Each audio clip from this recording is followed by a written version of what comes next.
Saudi Arab ने भी जो ये डिसीजन लिया है कि अब इजी बेल आउट्स पर पाकिस्तान को पैसे नहीं मिलेंगे। इजी मनी भी सऊदी अरब भी अब पाकिस्तान को देने को तैयार नहीं है। Saudi Arabia tells Pakistan no more easy money.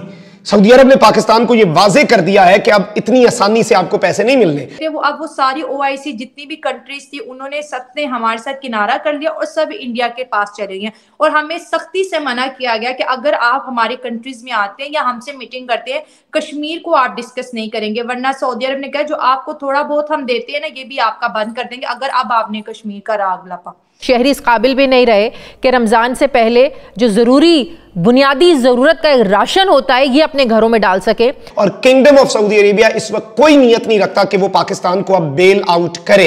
लेकिन इस वक्त इंडिया से बात नहीं हो सकती। उसकी वजह यह है कि इंडिया के अंदर बड़ी एरोगेंस आई हुई है। UAE based mega construction company Emaar to start mega mall project in Srinagar, Jammu and Kashmir. LG Sinha lays foundation stone.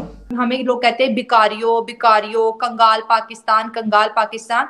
तो जो पेट्रियोटिक फीलिंग जो हमारे अंदर है अपने देश को लेके ये बहुत ज्यादा हर्ट हो गई है। एक साल के अंदर महंगाई की शरह 15% से बढ़कर 46% पर कैसे पहुंच गई है। देखिए इंडिया का पलड़ा भारी है इस वक्त, आपका पलड़ा कमजोर है। तो ये इस वक्त वो जिसे कहते हैं ना एडवर्सरीज भी जो पसंद करता है कि यार अच्छे तरीके से बात हो, मतलब मेरा जो एडवर्सरी है वो मेरे लेवल पे हो। सो इंडिया समझता है कि हमारे पाकिस्तान हमारे लेवल पे नहीं है इस वक्त। आप यकीन करें हर बंदा अपना मुंह छुपाता फिर रहा है। मैं और की क्या बात करूं, मेरी खुद की फैमिली बहुत ज्यादा बाहर सेटल अप होता है। पठान जो खैबर पख्तूनख्वा से बहुत से बाहर चले जाते हैं तो वो कहते हैं कि हम जो है ना ऐसे दो बंदे जहाँ पे बैठे हो पाकिस्तान का जिक्र हो हम तो फौरन वहां से हट के चले जाते हैं। क्या ये खबर सही है कि कुछ लोग चाह रहे हैं कि मोदी जैसा प्राइम मिनिस्टर मिले पाकिस्तान को, या ये अफवाहें हैं? बिल्कुल ये खबर एकदम ठीक है और यहाँ पर फिलवक्त यही डिमांड है कि हमें मोदी जैसा ही चाहिए, क्योंकि इसके पीछे बहुत सी वजूहात है। आप ये देखिए कि 8 सालों में भारत कहां से कहां पहुंच गया और हमने किस तरह से रिवर्स गियर लगा के हम पीछे की तरफ चलते जा रहे हैं। बेहतरी कहीं पे भी नहीं है। अगर एक पीएम अपनी कंट्रीज को उनका सेकंड टेन्योर है इतना आगे ले गए हैं कि अब लोग उनको डबल इंजन सरकार कहती है कि जो काम 6 सालों में होता था मोदी जी वो 3 सालों में कर रहे हैं, 4 साल का काम 2 सालों में कर रहे हैं। तो हमें अब ये ड्रामेबाजी नहीं चाहिए, हमें वही चाहिए। क्यों उन्होंने हमारे एक मिनट जैसे रिलेशनशिप इंडिया और पाकिस्तान के बीच आपने सही बोला कि बिल्कुल भी नहीं है, लेकिन फिर भी पाकिस्तान उनको फॉलो करे जस्ट बिकॉज ऑफ उनकी जो पॉलिसीज हैं वो बहुत ज्यादा अच्छी हैं, लोगों को प्रोग्रेस मिल रही है, लोग सुकून से वहां पे रह रहे हैं। सो यहाँ पर जितने भी पब्लिक रिएक्शन हम देखते हैं तो हर बंदा यही डिमांड कर रहा है कि अगर मोदी जी पाकिस्तान से इलेक्शन लड़ेंगे तो हम उन्हीं को एज अ पीएम सिलेक्ट करेंगे अपने लिए। प्राइम मिनिस्टर मोदी की डेवलपमेंट की तारीफ होती है या उनके फॉरेन रिलेशंस की तारीफ होती है या उनकी इकोनॉमी हैंडलिंग की तारीफ होती है? किस चीज को ज्यादा पसंद किया जाता है पाकिस्तान में? देखिए पाकिस्तान में तो अवाम जो है वो इस चीज के लिए पसंद करती है कि इंडिया में हर चीज सस्ती है, इतनी है कि आप 100 रुपए में अपने लिए 3 दिन की सब्जी आसानी से खरीद सकते हैं। जो आपके मन चाही सब्जी है आप उसको परचेज कर सकते हो 100 रुपए में। हमारे यहाँ 100 रुपए की कोई हैसियत नहीं है। हमारे यहाँ सब्जी का रेट 200-250 रुपए किलो से स्टार्ट होता है। एक गरीब बंदा जो 1000 रुपए दिहाड़ी कमाता है वो 1000 में सिर्फ अपने घर दाल बना सकता है, रोटी के लिए वो बैठा रहे। 15 केजी का जो आटे का तोड़ा है जो शहर में जो मिल रहा है वो 2000 रुपए का मिल रहा है, और जो कुछ लोग जो शॉर्ट करके कर रहे हैं तो वो 2500-3000 रुपए में दे रहे हैं।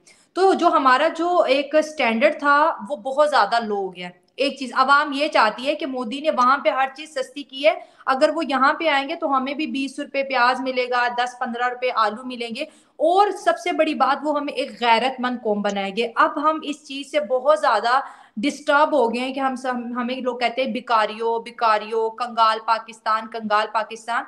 तो जो पेट्रियोटिक फीलिंग जो हमारे अंदर है अपने देश को लेके ये बहुत ज्यादा हर्ट हो गई है कुछ लोगों की वजह से, इस वजह से कि उन्होंने इंडिया को एक इज्जत दिलाई है पूरी दुनिया में। तो हमें भी वैसा प्राइम मिनिस्टर चाहिए जो हमें इज्जत दिलाए। अब सेकंड चीज जो बहुत ज्यादा अहम थी, जैसे आपने कहा कि बाहर की दुनिया के साथ रिलेशनशिप, हमने इंडिया को बहुत ज्यादा दूर कर दिया था अपनी ऐसी स्ट्रेटजी से कि इस्लामिक दुनिया और इंडिया के बीच बहुत ज्यादा, जिसे बोलते स्पेस हमने बना दी थी कश्मीर को लेके, ठीक है, कि इंडिया जो है जुल्म कर रहा है वहां पे, जो है राइट्स नहीं मिल रहे, मुसलमानों की वजह से उन पे तशद्दुद हो रहा है कि वो मुस्लिम है।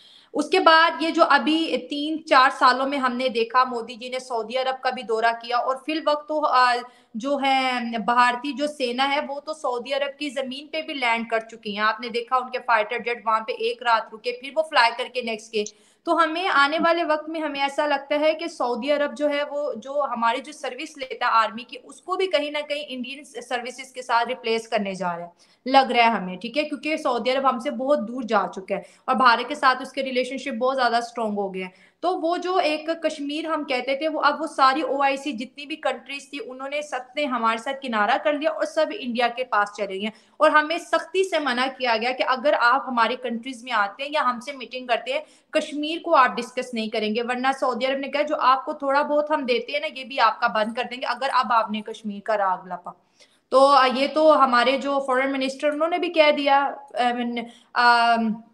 जब उनकी अभी प्रेस कॉन्फ्रेंस हुई थी अमेरिका में, उन्होंने बोला कि हमारे दोस्त हमारा साथ नहीं दे रहे लेकिन भारत कामयाब हो गया। पहली खबर यह है कि UAE based mega construction company Emaar to start mega mall project in Srinagar, Jammu and Kashmir, LG Sinha lays foundation stone.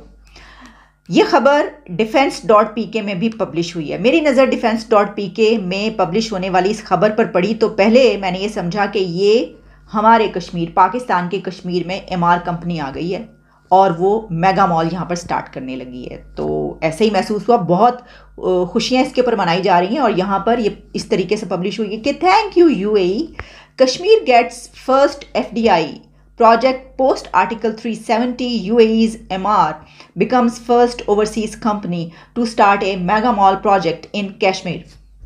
देखिए, बात तो खुश होने की है। खुशी की बात इसलिए कि पूरी दुनिया में कहीं पर भी लोगों के लिए अगर कोई काम हो रहा होगा और उनको उससे सहूलत होगी तो अच्छी बात है। ये भी आपको बताएं कि ये बात कही जाती है कि जो MR कंस्ट्रक्शन कंपनी है इसमें वहाँ के जो रूलर्स हैं और वहाँ का प्रिंस या किंग, उसकी फैमिली के भी इसमें हैं एसेट्स और यही कहा जाता है कि ये उन्हीं की कंपनी है।